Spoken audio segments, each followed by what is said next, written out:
આંતરરાષ્ટ્રીય જળ દિવસ દર વર્ષે 22 માર્ચના રોજ આંતરરાષ્ટ્રીય જળ દિવસ તરીકે ઉજવવામાં આવે છે. આ ઉજવવા પાછળનો મુખ્ય હેતુ લોકોને પાણી બચાવવા માટે પ્રેરણાસ્ત્રોત કરવામાં આવે છે અને જળનું મહત્વ સમજાવવામાં આવે છે. વર્તમાન સમયમાં જળ સમસ્યા રોજબરોજ વિકટ સ્વરૂપ ધારણ કરી રહી છે, ત્યારે જળ વ્યવસ્થાપન યોગ્ય રીતે થાય તે મહત્વનું છે.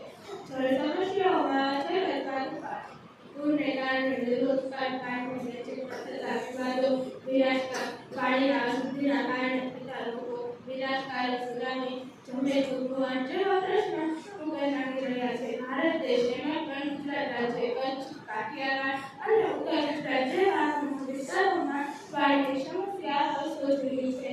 આ ઉપરાંત નદી તેમજ દરિયા કિનારાની જમીન ધોવાણ વધતો ભારતનું પ્રમાણ ગુજરાત રાજ્ય મોટા પાયે સામનો કરી રહ્યું છે. આ ઉપરાંત નદી તેમજ દરિયા કિનારા પાણીમાં છોડવામાં આવતા કારખાનાના ગંદા પાણી અને ગટરના ગંદા પાણીને લીધે જળ પ્રદૂષિત થાય છે. આ સમસ્યા પણ ભારત દેશમાં ઘણી મોટી છે.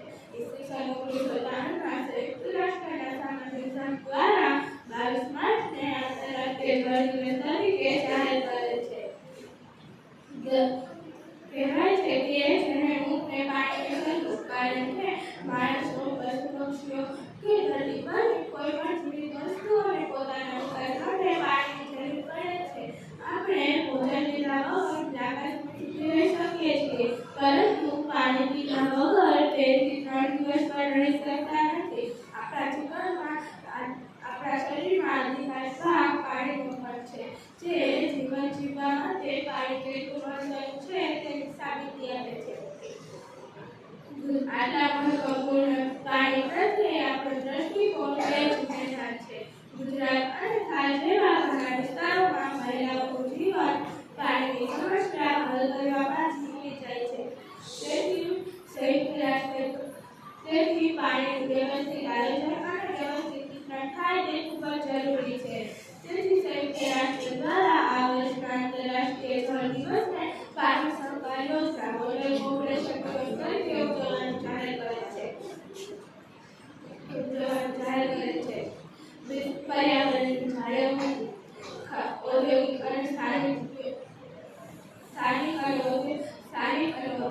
ઉપયોગ, ગરીબી ઘટાડો જેવી સમસ્યાઓ માટે પાણી ખૂબ જ ઉપયોગી માધ્યમ છે. વિશ્વમાં સતત વધતી જતી વસ્તી માટે ખાદ્ય ઉત્પાદન, ઉર્જા, ઔદ્યોગિક અને સ્થાનિક ઉપયોગ માટે પાણીની ઉપયોગિતા પણ સતત વધતી રહી છે. પાણીના સ્ત્રોત વહેંચાયેલા છે, તેથી સંચાલનને ધ્યાનમાં રાખીને વપરાશકર્તાઓ વચ્ચે સહકારની ભાવના ખૂબ જ જરૂરી છે.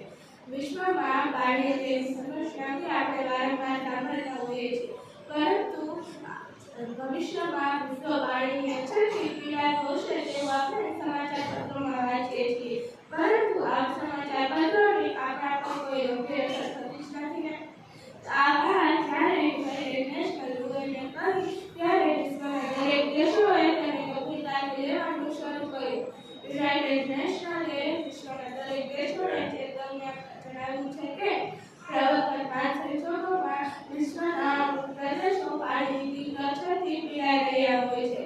જો આગામી સમયમાં આ સ્થિતિને વળગતી કરવા માટે પાણીનો બચાવ નહીં કરવામાં આવે તો વિશ્વ માટે તે મોટી મુશ્કેલી ઊભી થઈ શકે તેમ છે.